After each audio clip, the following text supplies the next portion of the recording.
राजस्थान माध्यमिक शिक्षा बोर्ड ने 10वीं कक्षा के नतीजे घोषित कर दिए हैं और इस बार भी लड़कियों ने शानदार प्रदर्शन किया है।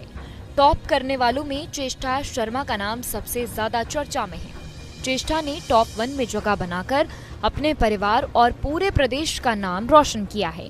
उनकी सफलता इसलिए भी खास मानी जा रही है क्योंकि उन्होंने इंग्लिश, सोशल साइंस और संस्कृत जैसे 3 विषयों में पूरे 100 में से 100 अंक हासिल किए हैं।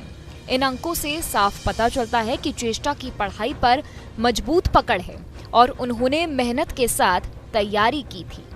उनकी इस उपलब्धि ने दूसरे छात्रों को भी प्रेरित किया है कि मेहनत और लगन से बड़े लक्ष्य हासिल किए जा सकते हैं। वहीं सीकर जिले की रहने वाली सिम्स निठारवाल भी इस बार चर्चाओं में है। सिम्स ने प्रदेश में 3रा स्थान हासिल किया है और सीकर जिले में पहला स्थान पाया है। सिम्स सेंट्रल चिल्ड्रन अकेडमी की छात्रा है और उन्होंने अपने स्कूल के साथ साथ पूरे जिले का नाम रोशन किया है। सिम्स ने परीक्षा में कुल 600 में से 595 अंक हासिल किए हैं, जो अपने आप में एक बड़ी उपलब्धि मानी जा रही है। खास बात यह है कि उन्होंने गणित और अंग्रेजी जैसे कठिन विषयों में पूरे 100 में से 100 अंक हासिल किए हैं। इन विषयों में पूरे अंक लाना आसान नहीं होता, लेकिन सिम्स ने अपनी मेहनत और एकाग्रता से ये कर दिखाया है। सिम्स की सफलता के पीछे उनके परिवार का बड़ा योगदान रहा है। उनके पिता मुकेश कुमार निठारवाल भारतीय सेना में देश की सेवा कर रहे हैं। पिता का अनुशासन और मेहनत का संदेश सिम्स को हमेशा प्रेरित करता रहा है। उनकी मां ने भी पढ़ाई में पूरा सहयोग दिया है और हर कदम पर उनका हौसला बढ़ाया है। सिम्स ने अपनी इस सफलता का श्रेय अपने माता पिता और शिक्षकों को दिया है। उन्होंने कहा कि उन्हें अपने गुरुजनों से यही मार्गदर्शन मिला, जिसकी वजह से वह इस मुकाम पर आ पाई और ये हासिल कर पाई। भविष्य को लेकर सिम्स का सपना भी बड़ा है। उन्होंने बताया कि वह आगे चलकर IAS अधिकारी बनना चाहती हैं। उनका मानना है कि पढ़ाई के जरिए ही वो ये उपलब्धि हासिल कर पाएंगी। इस साल के नतीजों ने एक बार फिर दिखा दिया है कि मेहनत और लगन से कोई भी लक्ष्य हासिल किया जा सकता है। चेष्टा शर्मा और सिम्स निठारवाल जैसी छात्राओं ने साबित कर दिया है कि पढ़ाई में अनुशासन और सही मार्गदर्शन बहुत मायने रखता है। दोनों की सफलता से न केवल उनके परिवार बल्कि पूरे प्रदेश को गर्व हुआ है। खास बात यह है कि सिम्स का IAS बनने का सपना कई छात्रों को प्रेरित करेगा।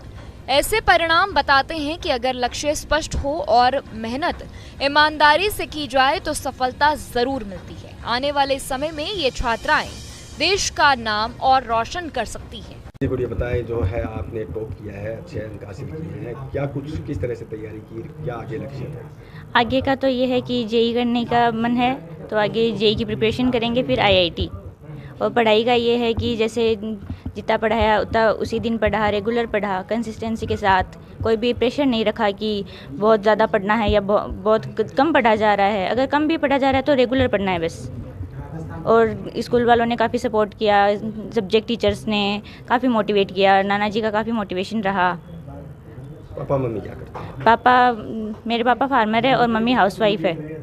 जो अन्य जो छात्र हैं उनको क्या कहना चाहेंगे, किस तरह से अच्छे अंक अर्जित किए जा सकते हैं? अच्छे अंक तो यही कि टीचर्स जो बता रहे हैं वो उतना रेगुलर पढ़ना है, टीचर्स की बात माननी है। जो टेस्ट होते हैं वो रेगुलर देने हैं। अगर टेस्ट में कुछ गलत भी हो रहा है तो उसको सीखना है, ऐसे नहीं छोड़ना कि गलत हो गया, उससे सीख लेनी है। कितने घंटे अगर स्टडी करें तो अच्छे अंक हासिल किए जा सकते हैं? आपने कितने घंटे किए? नहीं, घंटे मैटर नहीं करते, पर ऐसे मिनिमम अगर रोज़ अगर स्टार्टिंग से पढ़े तो मिनिमम 2-3 घंटे, और अगर ज़्यादा पढ़ना है तो फिर 5-6 घंटे, 8 घंटे, जितना आपका मन हो। बेसिकली आपका अगर मन नहीं होगा तो चाहिए आप 10 घंटे पढ़ लो, कुछ फ़र्क नहीं पड़ेगा। और अगर मन से आप पढ़ रहे हैं कंसंट्रेशन के साथ तो 3 घंटे काफ़ी है।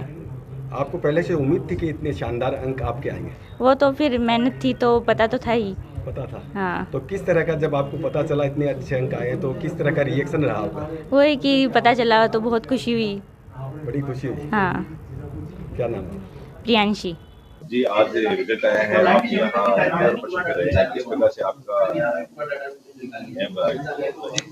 एम तो अच्छा ही था, फिर यहाँ पे सपोर्ट भी मिला टीचर्स का, तो सभी अच्छा था यहाँ पे। मतलब ऐसा था कि इतना सोचा नहीं था, तब मैं प्रिंस में आई थी, ऐसा था कि 99 वो 95 प्लस आ जाएगी। फिर यहाँ पे आके उन्होंने बताया कि हम राजस्थान टॉपर के उसमें रेस में दौड़ेंगे। फिर उन्होंने बताया कि 99 तक भी हम ला सकते हैं, मतलब मैं तो फिर उन्होंने बहुत सपोर्ट किया, घर का भी सपोर्ट था, तो हो गया अचीव फिर ऐसे 99।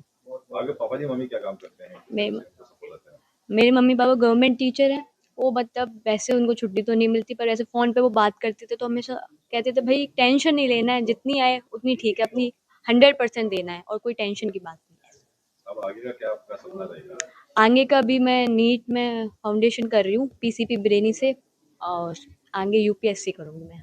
बाकी स्टूडेंट है जो ग्रामीण क्षेत्र से रहते हैं, उनको क्या मैसेज करना चाहेंगे आप? उनको ये है कि अपने मम्मी पापा से कहो, अगर उनको रियली में पढ़ाई करनी है तो अपने मम्मी पापा से कहो कि उनको मतलब अच्छे स्कूल में डालें, और प्रिंस भी वो विजिट कर सकते हैं। आप यहाँ पे रहे तो कितने घंटे की आपका वो रहता है टाइम पढ़ाई का यहाँ पे हॉस्टल में? ऐसे 6 घंटे तो हमारे स्कूल में लगते हैं, फिर उसके बाद 5 घंटे की सेल्फ स्टडी होती है, तो उसके अलावा अगर बच्चा पढ़ना चाहे तो पढ़ सकता है।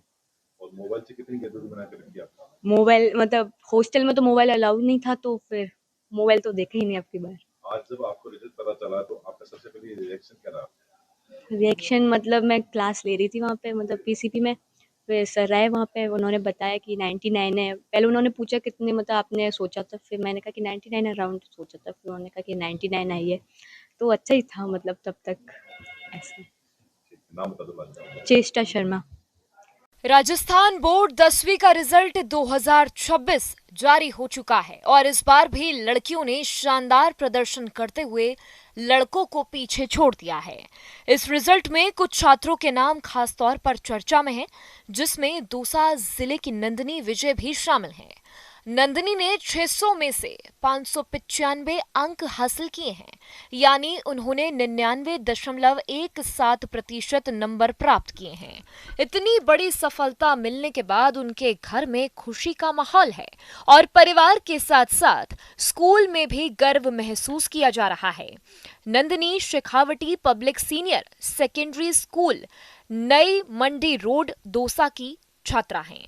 उनकी मां चेतना गुप्ता शिक्षा विभाग में शिक्षिका हैं, जबकि उनके पिता नरेंद्र विजय एक निजी कंपनी में मैनेजर हैं। नंदिनी की सफलता के पीछे उनकी मेहनत के साथ साथ परिवार का पूरा सहयोग भी रहा है।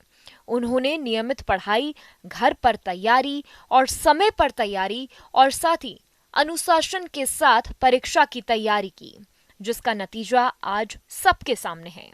इस साल राजस्थान बोर्ड 10वीं परीक्षा में कुल 10,65,304 छात्र छात्राएं रजिस्टर्ड हुए थे, जिसमें से 10,47,950 छात्रों ने परीक्षा दी। इसमें से बड़ी संख्या में छात्र पास हुए और कुल पास प्रतिशत 94.29% रहा। अगर लड़कियों और लड़कों की बात करें तो लड़कियों का पास प्रतिशत 94.20% रहा, जबकि लड़कों का पास प्रतिशत 93.63% दर्ज किया गया। इससे साफ है कि इस बार भी लड़कियों ने बेहतर प्रदर्शन करते हुए बढ़त बनाई है। बड़ी संख्या में छात्रों ने अच्छे अंक हासिल किए हैं, जो शिक्षा के क्षेत्र में लड़कियों की बढ़ती भागीदारी और मेहनत को दिखाते हैं। नंदिनी विजय की सफलता इस बात का उदाहरण है कि अगर सही दिशा में मेहनत की जाए और परिवार का साथ मिले तो बड़ी उपलब्धि हासिल करना संभव है। उनकी कामयाबी से दौसा जिले का नाम रोशन हुआ है और अन्य छात्रों को भी प्रेरणा मिली है। रिजल्ट आने के बाद अब छात्र छात्राएं आगे की पढ़ाई के लिए 11वीं कक्षा में अपनी पसंद की स्ट्रीम चुनने की तैयारी कर रहे हैं। जिन छात्रों ने अच्छे अंक प्राप्त किए हैं उनके लिए ये खुशी का मौका है, जबकि जिनके अंक थोड़े कम आए हैं उन्हें निराश होने की जरूरत नहीं है। आगे भी कई मौके मिलते हैं और मेहनत कर कर बेहतर प्रदर्शन किया जा सकता है। कुल मिलाकर इस बार का रिजल्ट छात्रों के लिए उत्साह बढ़ाने वाला रहा है और नंदिनी जैसी छात्राओं की सफलता दूसरों के लिए प्रेरणा बन रही है। आपके मोबाइल पर तुरंत आएगी ब्रेकिंग न्यूज, स्क्रीन पर सबसे पहले दिखेगी बड़ी खबर, देश दुनिया की हर खबर एक जगह। अब आपके मोबाइल पर तुरंत फटाफट इंस्टॉल कीजिए न्यूज नेशन ऐप और रखिए खुद को अपडेट।